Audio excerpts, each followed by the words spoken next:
करो।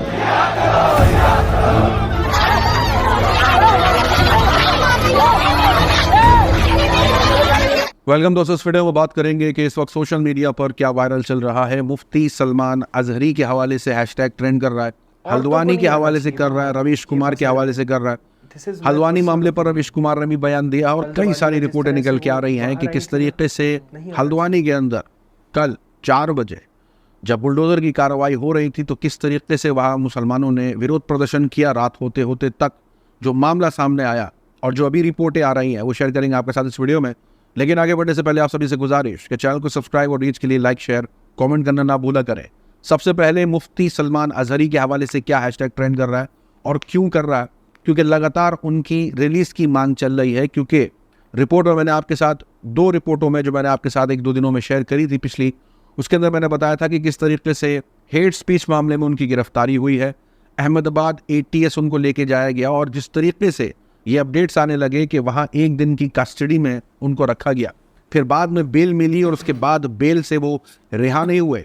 अभी रिपोर्ट निकल के आ रही है कि उनको 3 दिन की और कस्टडी में भेज दिया गया है। रिपोर्ट के मुताबिक मुफ्ती सलमान अजहरी के सोशल मीडिया हैंडल से लिखा गया कि कच्छ के कोर्ट ने, क्योंकि कच्छ में भी उनके ऊपर मामला दर्ज हुआ था हेट स्पीच मामले पर, तो कच्छ कोर्ट ने भी उनको 3 दिन की कस्टडी में रखने का फैसला सुनाया। इस वजह से मुफ्ती अभी भी जेल में ही है। तो लगातार सोशल मीडिया पर उनकी रिलीज की मांग चल रही है।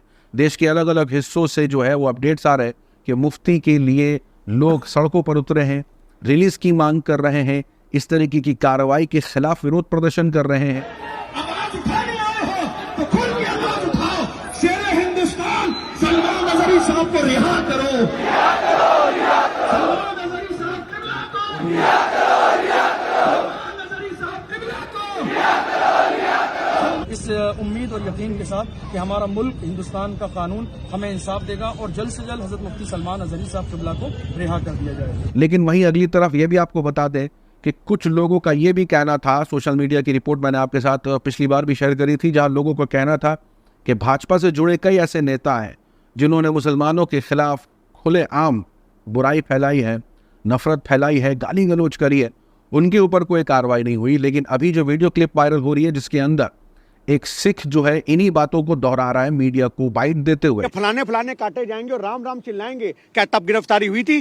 टी राजा मस्जिदों के बाहर माँ बहन की गालियां देते हैं, क्या उनकी गिरफ्तारी हुई थी? क्या कुत्ता शब्द एक गाली से बड़ा हो गया कि उन्होंने बोला कि करबला का आखिरी मैदान अभी बाकी है, कुत्तों का वक्त है, हमारा दौर बाकी है। अब इसके अंदर उन्होंने ये जो अल्फाज बोले थे, ये बोले थे इजराइल और फिलिस्तीन में जो कलेश चल रहा है उस कलेश को लेकर के, और आपकी भारत से सरकार उनको गिरफ्तार कर लेती है। कि अगर आपकी नजर में उनकी गिरफ्तारी जायज है तो उनकी गिरफ्तारी क्यों नहीं करते, FIR नहीं करते, तो कैसे उनको कोई वही आपको बता दें कि हल्द्वानी से क्या अपडेट्स आए और किस वजह से ये सारा मामला जो है वो होता हुआ दिखा है और क्या नए अपडेट्स है शेयर करेंगे आपके साथ। कि हल्द्वानी से जो अभी रिसेंट अपडेट है उसके मुताबिक 6 मुसलमानों की जान जा चुकी है।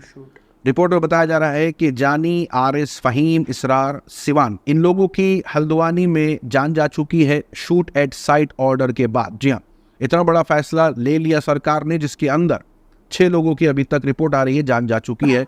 आपको बता दें ये हुआ कैसे। कल 4 बजे यानी 8 फरवरी को 4 बजे एडमिनिस्ट्रेशन और हल्द्वानी नगर निगम पहुंचे थे एक मदरसे और मस्जिद को तोड़ने के लिए।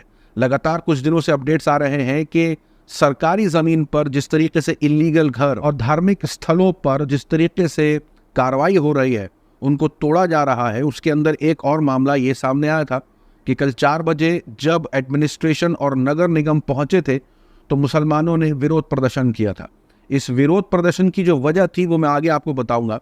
लेकिन आपको बता दें कि एडमिनिस्ट्रेशन का ये कहना था कि 30 जनवरी को उन्होंने पहले से ही नोटिस भेज दिया था और कहा था कि 1 फरवरी तक जगह खाली करते हैं। 4 फरवरी को वो पहुंचे और वहाँ विरोध करते मुसलमानों को देख करके वो वापस लौट गए मस्जिद और मदरसे को सील करके। उसके बाद फिर से 8 फरवरी को पहुंचे और ये सब कुछ कल की अपडेट सामने आने लगी कि मुसलमानों ने फिर से विरोध किया और विरोध करता वीडियो जो है आपकी स्क्रीन पर ये वायरल हुआ, जिसके अंदर महिलाएं, मर्द, सब लोग रास्तों पर उतरे हुए थे और लगातार एडमिनिस्ट्रेशन से मांग कर रहे थे इस कार्रवाई को रोकने की।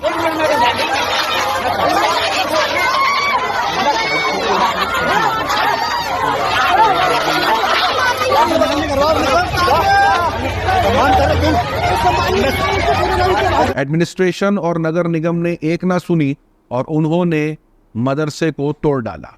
अब इसके बाद हुआ ये कि सोशल मीडिया पर जब ये वीडियो क्लिप वायरल हुई जहां पर महिलाएं और बाकी लोग प्रोटेस्ट कर रहे थे, उसको देखता पुलिस ने उनको रास्ते से हटाने की कोशिश करी और उसी बीच जो है वो अपडेट्स आने लगे कि उनको हटाता देख करके अलग अलग जगहों से यानी बिल्डिंगों से पथराव होना शुरू हो गया। कई पुलिसकर्मी और मीडियाकर्मी इसके अंदर घायल हुए। कई हिंसा और झड़प की अपडेट्स रात होते होते तक आने लगी। सरकार की तरफ से फैसला किया गया कि shoot at side order, curfew जैसी सिचुएशन ला दी जाए ताकि अगर कोई भी रास्ते पर दिखेगा तो उसे देखते ही गोली मार दी जाएगी। अब ये सारी झड़प की वीडियो क्लिप सोशल मीडिया पर वायरल हो रही थी। कई ऐसी भी वीडियो वायरल हो रही थी जिसके अंदर ये देखने को मिल रहा था कि कैसे पुलिस का साथ जो है वो दूसरे समुदाय का मॉब भी कर रहा था, लगातार पत्थर वो भी चला रहा था, लगातार गाली गलौज वो भी कर रहा था। तो वीडियो क्लिप्स काफ़ी वायरल होने लगे। एक साल पहले आपको लेकर के चलते हैं, इसी तरीके का एक विरोध प्रदर्शन देखने को मिला था जहां बताया जा रहा था कि रेलवे की ज़मीन पर कुछ लोगों ने इलीगल तरीके से अपने घरों को बना लिया है और जल्द से जल्द उन्हें तोड़ा जाएगा। जब ये रिपोर्ट सामने आई थी तो मुसलमानों ने विरोध किया था, उन्होंने प्रोटेस्ट किया था और वीडियो क्लिप्स काफ़ी वायरल हुए थे।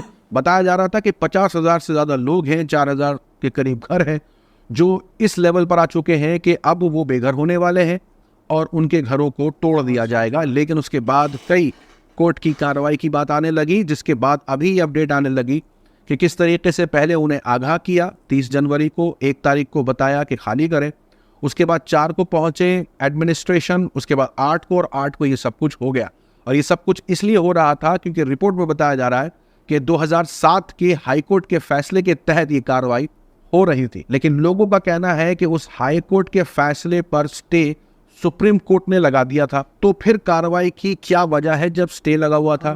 यहाँ तक कि कुछ रिपोर्टें ऐसी भी आ रही हैं, जो लोकल काउंसलर है शकील अहमद, उनके बयान के मुताबिक उनका कहना था कि उन्होंने एडमिनिस्ट्रेशन से जब वो आए थे 8 तारीख को भी उनसे कहा था कि वो रुक जाए क्योंकि 14 तारीख को हियरिंग है और हियरिंग होने के बाद आप चाहे तो डिमोलिश कर देना, हम आपको नहीं रोकेंगे। लेकिन इसके बावजूद इन्होंने कोई बात नहीं सुनी और उन्होंने मदरसे और मस्जिद पर बुलडोजर चला दिया। हल्द्वानी के विधायक का भी बयान आ रहा है जिसके अंदर उन्होंने प्रशासन अधिकारी के ऊपर जिम्मेदारी ठहराई है कि उनसे बड़ी चूक हुई है।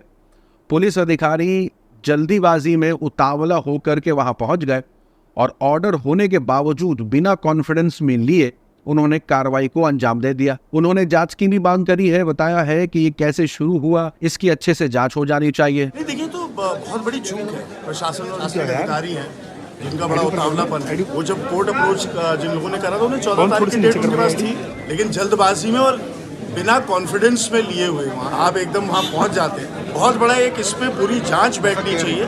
लेकिन सोशल मीडिया पर यह बताया जा रहा है कि जिस जमीन पर मस्जिद है, मदरसे हैं, उसे इलीगल बता करके तोड़ा जा रहा है और वो ये रिपोर्ट पेश करते हैं 2023 की, जिस रिपोर्ट के मुताबिक एक सर्वे किया गया था और सर्वे में ये बताया गया था कि लगभग 300 से ज़्यादा अनऑथोराइज्ड मंदिर हैं और आश्रम्स हैं और 35 के करीब इलीगल मज़ार हैं और मस्जिदें हैं उत्तराखंड फॉरेस्ट के अंदर। तो इन पर कार्रवाई क्यों नहीं होती? लगातार ऐसी ही जगहों पर क्यों कार्रवाई होती है जहां मुसलमान आबादी है? जी हाँ, मुसलमानों का यही कहना है कि मुसलमान आबादी है, इस वजह से ये काम को कर रहे हैं। और लगातार ऐसे बयान भी सोशल मीडिया पर वायरल हो रहे हैं जिसमें ये बताया जा रहा है कि इस कार्रवाई से 2 दिन पहले की ये वीडियो है और इसके अंदर VHP के नेता हैं प्रवीण थगोड़िया, ये मुसलमानों के खिलाफ बयानबाजी कर रहे हैं, हेट स्पीच दे रहे हैं और मुल्क के अंदर हिंदुओं को बड़े स्केल पर हथियार यानी त्रिशूल बांटने की बात कर रहे हैं। Islam is already threatening. मैंने 89 में त्रिशूल धारण करने का प्रोग्राम दिया, हिंदुस्तान में देने वाला मैं ही हूँ। इस पूरे मामले पर रवीश कुमार का बयान आया है जिसके अंदर रवीश कुमार ने विपक्ष से मांग करी है कि वो जाकर के पता करे कि वहाँ के लोगों का अभी क्या कहना है, किस वजह से वो विरोध प्रदर्शन कर रहे थे, ताकि पूरी जानकारी वहाँ से आ सके।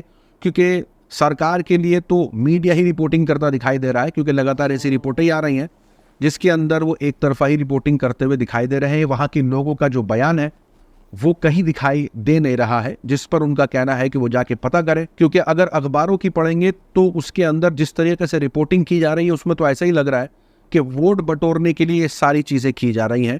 यानी अगर मदरसे या मस्जिद को तोड़ने की बात आती है तो ये वोट बटोरने की कोशिश की जा रही है, जिसकी जांच होनी चाहिए। और कोर्ट जिस तरीके से डिसीजंस ले रहा है उस पर भी कहीं ना कहीं विचार करना चाहिए। सुप्रीम कोर्ट को दखलंदाजी करनी चाहिए इन पूरे मामले पर। और वो दिल्ली वाला मुद्दा भी उठाते हैं जिसके अंदर रातों रात मस्जिद को खाली कर दिया गया था, तोड़ दिया गया था, सफा चट कर दिया गया था और वहाँ के लोग बोल भी नहीं पाए थे ज़्यादा कुछ।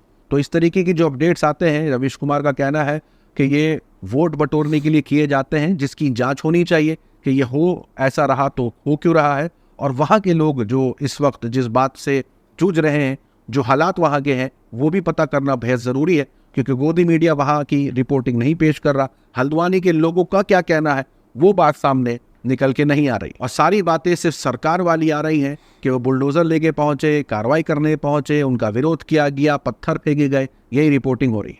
सोशल मीडिया पर हल्द्वानी वाला मुद्दा काफ़ी चर्चे में। आपकी अपनी क्या राय है कमेंट सेक्शन में ज़रूर बताएं। मिलूंगा आप सभी से अगली वीडियो में, तब तक के लिए अपना ख्याल रखें।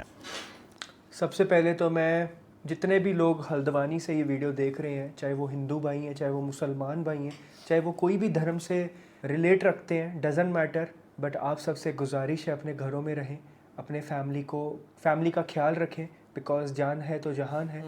और कोई भी इंसान कोई भी गलत काम ना करे, बिकॉज जिस तरह से मशीन गन्स चलाई जा रही हैं, मतलब मैं सच कह रहा हूँ, जब मैंने ये खबर देखी, जब मैंने वो वीडियो देखी कि औरतों को डंडे मारे जा रहे हैं, मतलब मेरा दिल दहल गया था। सच में मुझे वो वर्ड नहीं आ रहा, दहल गया था।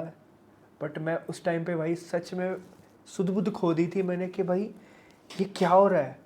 मतलब मैं फायरिंग की आवाज़ सुन रहा हूँ, डुक डुक डुक डुक डुक डुक, मतलब ये क्या हो रहा है। ये कोई आतंकवादी लोग नहीं है, वहाँ के इनोसेंट लोग हैं, वहाँ के रोज़गार करने वाले, रहने वाले रिहायशी हैं। मुसलमान है तो क्या हुआ, इंसान नहीं है क्या? उनके ऊपर मतलब गन्स चलाई जा रही हैं। 6 लोग मर गए, किसकी गलती है? और इन्होंने बिल्कुल सही बोला, 14 तारीख को हेयरिंग थी तो 14 तारीख तक वेट क्यों नहीं किया गया, क्यों कार्यवाही की गई पुलिस के द्वारा? तो ये चीज़ पे भी जांच बैठनी चाहिए। तो ये बहुत बड़ी चीज़ है कि हमारे देश में जो ये चीज़ें हो रही हैं, ये हिंदू मुसलमान को लड़ाने के लिए हो रही हैं और कुछ नहीं। तो हमें इस चीज़ पे ध्यान नहीं देना है। हमें संविधान में रह के, संविधान को पकड़ के लीगली सारी चीज़ें करनी है। ये चीज़ बहुत ज़रूरी है। अपने जोश से नहीं, होश से काम लेना बहुत ज़्यादा इम्पॉर्टेंट है, क्योंकि 2024 के इलेक्शन तक हमें शांति बनाए रखनी बहुत ज़्यादा इम्पॉर्टेंट है। बिकॉज़ हमारे देश में इलेक्शंस कभी भी एजुकेशन के ऊपर, कभी भी आर्थिक समस्या के ऊपर, हॉस्पिटल्स, मेडिकल सर्विस के ऊपर, जॉब्स के ऊपर, इन सब चीज़ों के ऊपर नहीं होते हैं। हमारे देश में इलेक्शंस होते हैं रिलीजन के ऊपर, जातिवाद पे। और ये बहुत ये चीज़, नेताओं की कोई गलती नहीं है इसमें। मैं नेताओं की गलती समझता ही नहीं हूँ, ये हमारी गलती है, क्योंकि हम ये चीज़ को अपनाते हैं तभी तो सामने वाला करता है ना। हम इस चीज़ को मानेंगे तो ही सामने वाला करेगा। नेताओं की क्या गलती है इसमें? इसमें गलती हमारी है भाई। हम लोग ऐसे हैं, इस वजह से हमारे साथ ऐसा होता है। अगर हम सही हो, एजुकेटेड हो, दिमाग सही हो हमारा, तो हमारे साथ ऐसे क्यों होगा?